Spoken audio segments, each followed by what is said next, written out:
Hi everyone, I'm going to be showing you how to set a reminder for yourself for any upcoming events or club events that may be going on that you're interested in attending. So once you pull up the Viridian Life app, you're going to go to the top left corner menu button. If you're on the web version, you'll just go to the top and directly click on Community Calendar. Once you're there, you're going to be able to see all of the events that are upcoming. Let's go ahead and click on Hamburgers and Heroes. Now at the bottom of every event, you're going to see Put in Calendar. Let's click that button. Once you click that button, this new event tab will come up.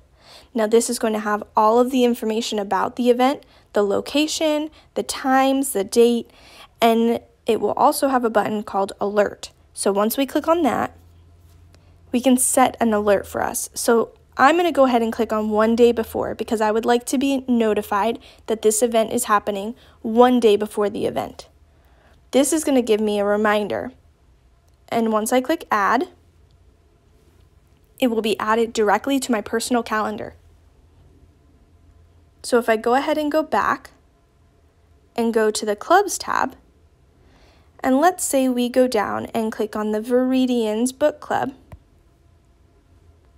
and we scroll down and click on their November book club, they also have this option. So any club events that are happening, you can also set that reminder for yourself as well.